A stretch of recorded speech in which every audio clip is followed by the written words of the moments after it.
At may nabalakaw doon, no? Yung pick up. Yan. So ito na po yung tampak, oh. Tampak na tampak na. So ito yung driveway namin. Yan. So ayan, nakakatakin ng pick up na isa. So tulong isa na balakaw siya, oh. So ito, pinali na, ito na po. Okay na muna ito. May mapaglabasan lang itong isang kotse nagagamitin bukas. At ito naman yung kabilaan na shovel ko. Ayan, oh. Ito okay na yung aking car, makakalabas na yan. Ayan. Okay, ito yan guys. Ayan.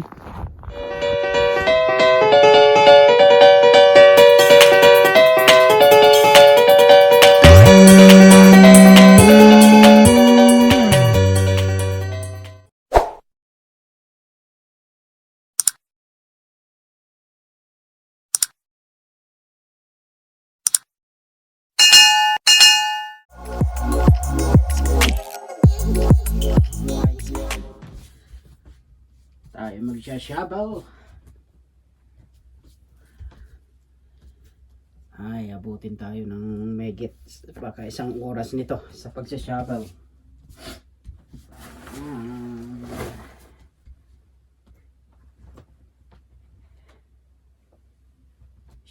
Shabal ng sangkaterbang snow.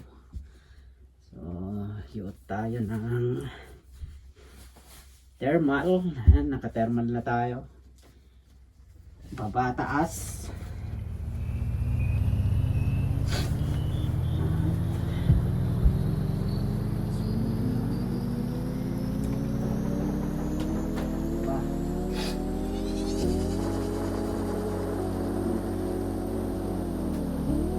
Mahabang palahan po ito. Mahabang palahan.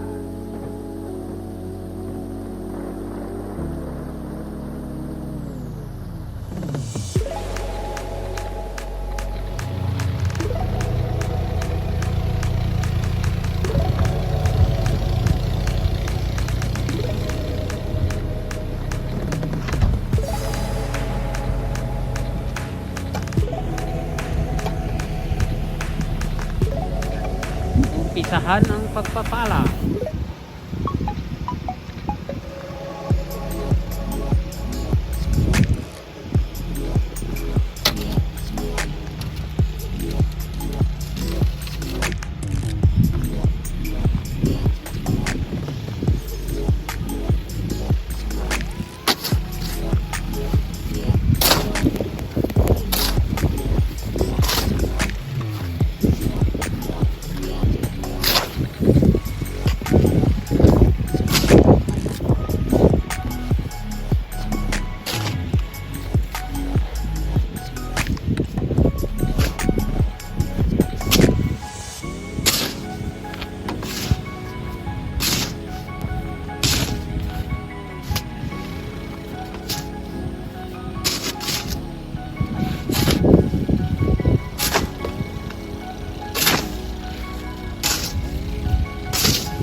So ito po yung ating papalahe.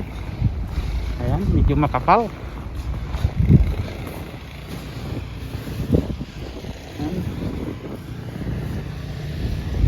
So dahil papasok ako bukas maaga. Ayan.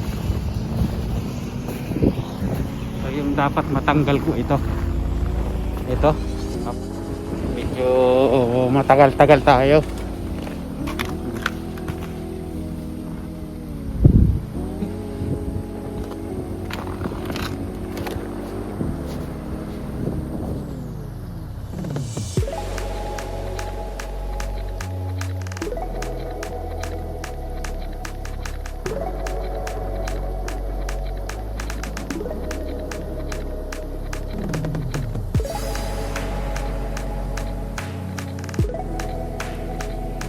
balakaw doon, yung pick up. So ito na po yung tampak, oh. Tampak na. So ito yung driveway namin. So yan, nakahatakin ng pick up na isa. Tutulong isa na balakaw siya, oh.